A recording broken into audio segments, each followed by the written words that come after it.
Putazos y Pendejadas Podcast.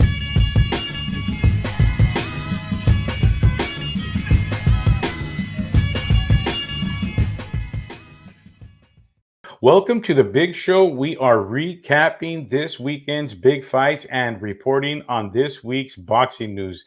First of all, give it to my boy David from La Estrella, East Dallas, Texas. How you doing, my man? You back in Dallas? Take care of some things down home, man. It's good to be back. Good, man. Let's jump right into it, man. Shakur Stevens beats Artem in a 12-round snoozer. The crowd booed him. Social media is calling him out. Everybody's taking their shots. Tiafimo, Ryan, even Mace and Cameron from It Is What It Is. And this guy's clapping back at everybody and anybody he can on Twitter, on social media. He's coming back with gangster talk, including talking gangster talk to murder Mace and kill a Cam. David, what do you think about the fight and all this mess, man? Well, Mark, I think Shakur looked much better in this fight than he did versus De Los Santos, but it still wasn't enough. I mean, look, let's make this clear, right? Shakur is a talented fighter. There's no doubt about it. But watching him fight is like watching a really good artist paint their masterpiece. Wait. You're gonna say that watching Shakur fight is like watching paint dry. No mames. Basically, man. I mean, kind of, right? Like, look, I can respect a fighter wanting to hit and not get hit. I get that. But it's more entertaining, and I mean exciting, when a defensively skilled fighter makes his opponent miss and then makes him pay. Shakur doesn't have the kind of pop where he can hurt his opponents with one or two shots. And that's what he was doing versus Artem. He was pot shotting him. He would hit him with one shot, occasionally throw a two-punch combo, right? But what he needs to do is put his punches together and hit 2, 3, and 4 punch combos. If he's really trying to create a buzz, that's what he's been saying leading up to this fight, right? I'm going to put on a performance. I'm going to show you that I'm that guy. It's just a tough spot for Shakur to be in. Yeah. Right? He talks the talk, but he doesn't walk the walk. So You can't have it both ways. Well, first off, let me just say I'm fine with all that. I'm a Shakur fan. I'm fine with him not taking risks. I'm fine with him winning every single fight that easy, making it look that easy, because he really can. First of all, I wanted to say that. But this guy needs to decide what the heck he's going to be. He's already a defensive wizard and he's winning everything, being a defensive wizard and boring. I'm fine with that. And he should be too. You want to be a boxer puncher? I don't think you should, because you're going to take a little bit of risk here and there. But I think you can do that too. You're not a KO artist, so you got to stop saying that you're going to knock people out and then you go and you don't do it. It's your favorite thing to say. One of your favorite lines is beat them up. I'm going to beat them up, and you're not beating up anybody. I'm fine with you staying a defensive wizard. I think you should pick that and go with it, or pick the boxer puncher route and go with it, but pick one identity and go with it. And please do not pick the KO identity and stop saying that you're gonna if you're not, because that's what's making the fans hate you. But I'm going to continue to support you if you just stick to yourself and don't worry about it. Keep winning. Eventually, they're going to start paying to watch you lose. Well, Mark, it's just too bad there aren't 16,000 of you in Newark, so they could have sold out that arena for him at the Prudential Center. But look, man, I kind of agree with you on one end. If Shakur just keeps winning fights, he'll get himself into that position eventually, right? Yeah. But here's the problem. He thinks he's worth more money right now. He thinks he's a big star right now. And it's just, there's no evidence to show that, man. To me, what it looks like is Shakur is fighting like the 40-year-old Mayweather. But here's the problem. Shakur is 27 years old. Do you know what Floyd Mayweather was doing when he was 27 years old? And mind you, he wasn't a big star at that point yet. By 27, he had already fought the Hall of Famer Chicanito Hernandez. He had fought Diego Corrales in a big super fight of two undefeated fighters at 130 pounds. Then moved up in weight and fought Jose Luis Castillo twice. Now, that was Mayweather at 27 years old. Mayweather was stopping dudes at 27 years old. Yeah, and when he he was wasn't a big Floyd, he wasn't a big puncher either. So Shakur wants to be the money Mayweather without being pretty boy first. It's like the Outcast song, right? You're looking at me, the butterfly, without the caterpillar. That's what Shakur is doing right now. He's trying to be the butterfly without the caterpillar. Yeah, that ugly duckling before the swan. David, let's jump right into Zepeda versus Cabrera. Looks like everything is back on track for Jay Panda as he has a big win with Zepeda beating Cabrera. David, Cabrera was causing fits again early as he does for everybody. Remember, I saw him against Pitbull last year and I thought he beat him. Zepeda overcame that easy with a little bit of help from Jay Panda in the corner, and he was able to quickly stop that quirky style and then go on to blow him out. David, how did you see it? Well, I expected Cabrera to give Zepeda a tougher fight than what occurred that night. I mean, Cabrera has that, like you said, he has that awkward style. I liked how he came out and started the fight, Mark, in the first round, right? He was really aggressive and he was backing Zepeda up. He gave him some trouble in that first round.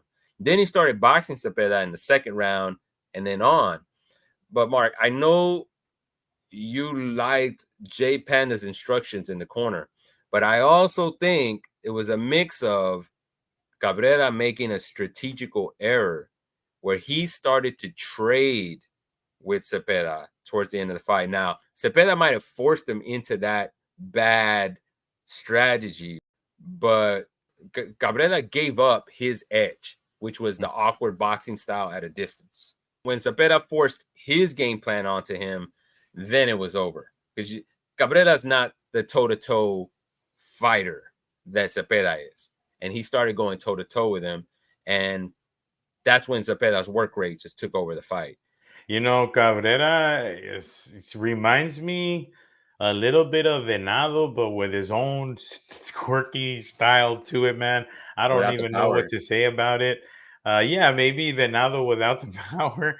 And how about Jay, in the corner?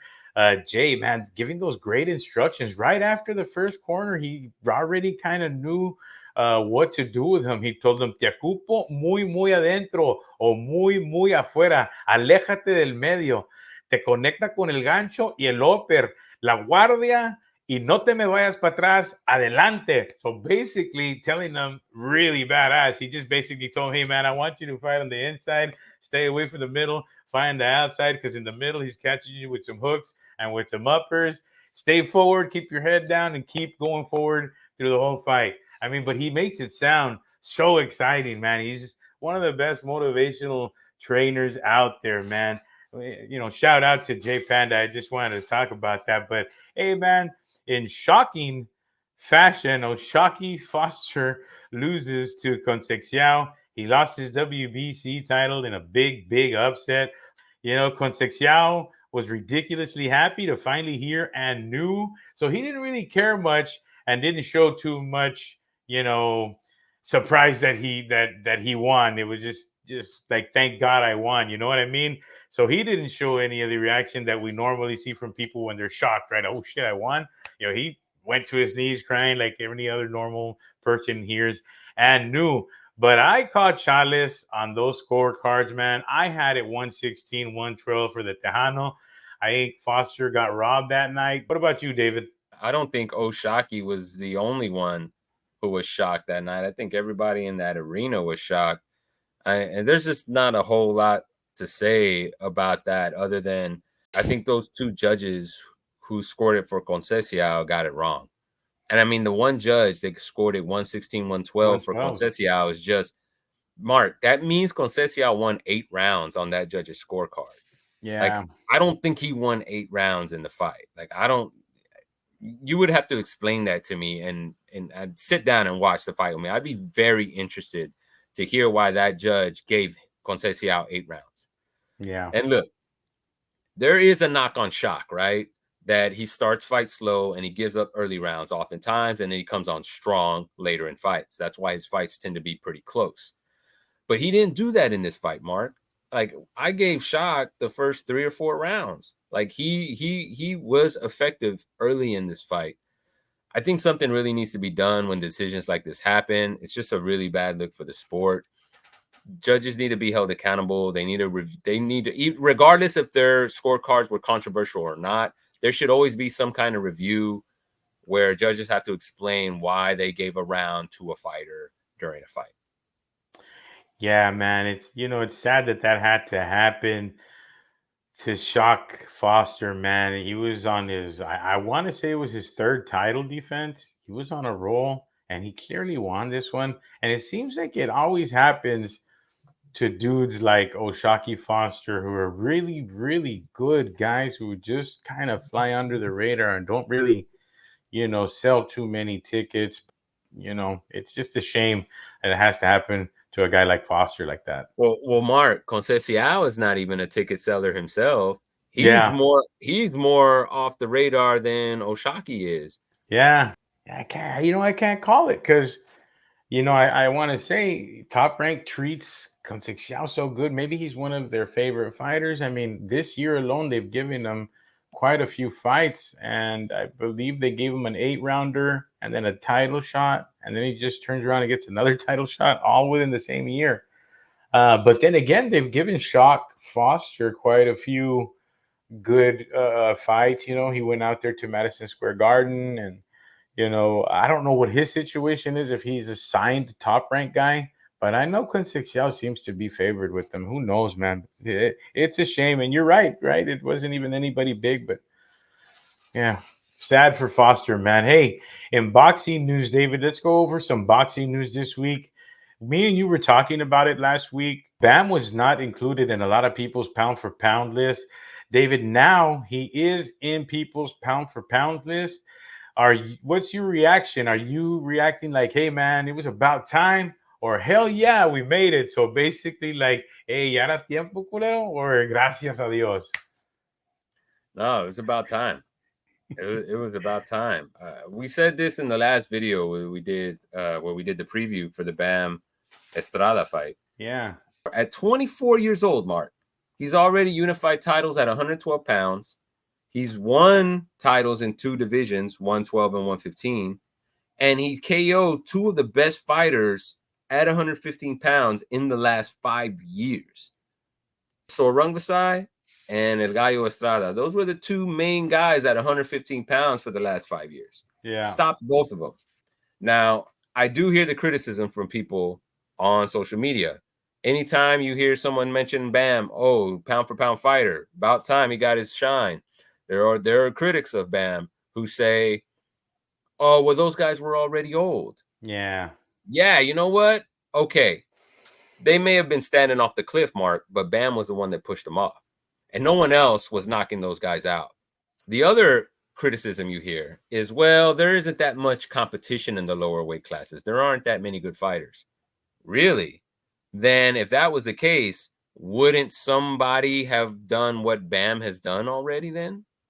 It's just, I don't get people's reluctance to call Bam special. It is what it is. He's a special fighter.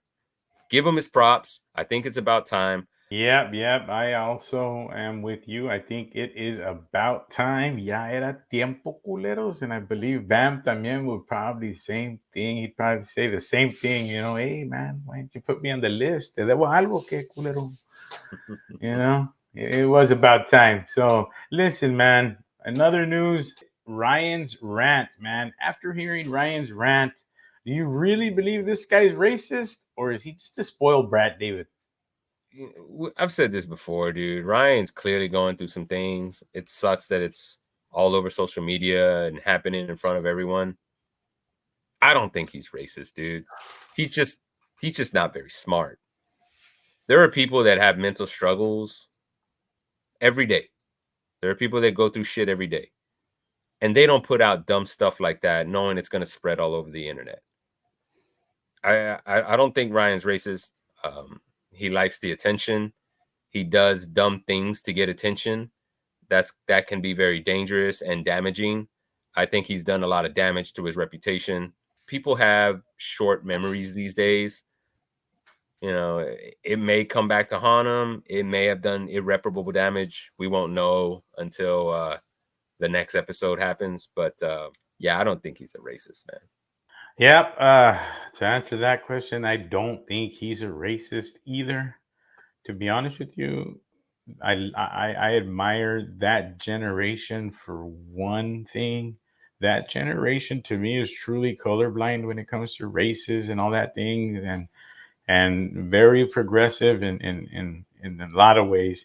So I don't think he's racist at all. I do think he's a spoiled, enabled brat who probably has crazy family dynamics where the kids are running the show, and I'm just glad to see that the whole Garcia family is like together and they move together. They've been through a lot. They pray a lot. So I think they're going to stick together and get through this. In brighter news, Virgil Ortiz, Dallas, Texas owned Virgil Ortiz, Grand Prairie zone from the DFW area. Virgil Ortiz gets a title shot with Sergey Bohachuk for the WBC interim super welterweight title. David, who do you have winning, and will this be a KO or a decision? Well, Sergey has a 95% KO ratio and Virgil has a 100% KO ratio. So I'm going to go way out on a limb here and say whoever wins, they're going to win by a knockout. Knockout. Yeah. Nah, I wasn't going to go way out on a limb. But Mark, the real question is who, right? And I got to say, dude, if this was if this was 2 years ago, I would have said Virgil. Easy. But it's not that simple, man. Virgil has gone through some problems the last couple of years, and this is going to be for a 154-pound title, an interim title, where they have to make the 154-pound weight. Mm-hmm. Virgil hasn't done that yet. He's had 2 fights above welterweight, and neither of them were 154 pounds. So we don't even know if Virgil can safely make the weight. You know, will another flare-up happen if Virgil has to cut those extra pounds to try to get to 154?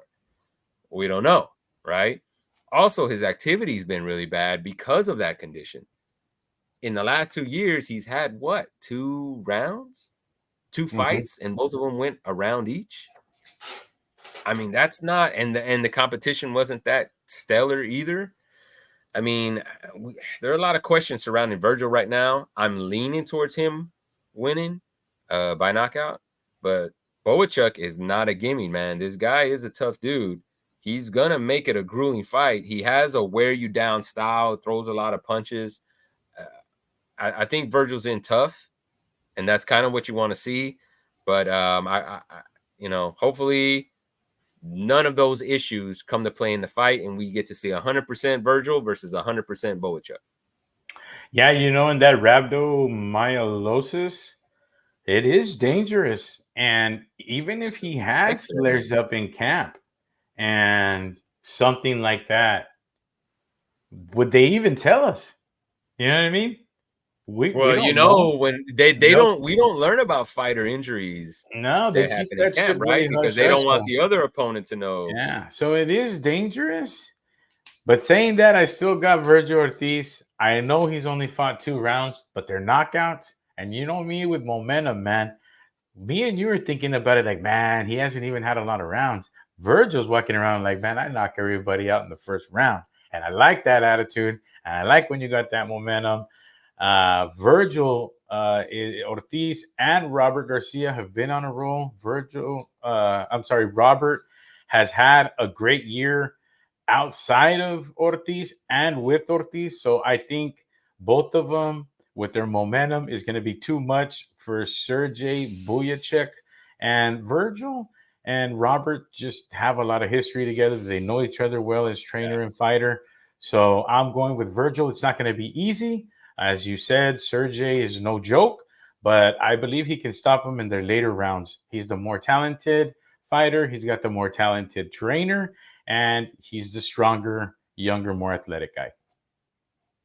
Anthony Joshua versus Daniel Dubois was also announced. I'm excited for that one, man. Listen, I really like this fight. Who wins this one, David? Is it a KO or a decision?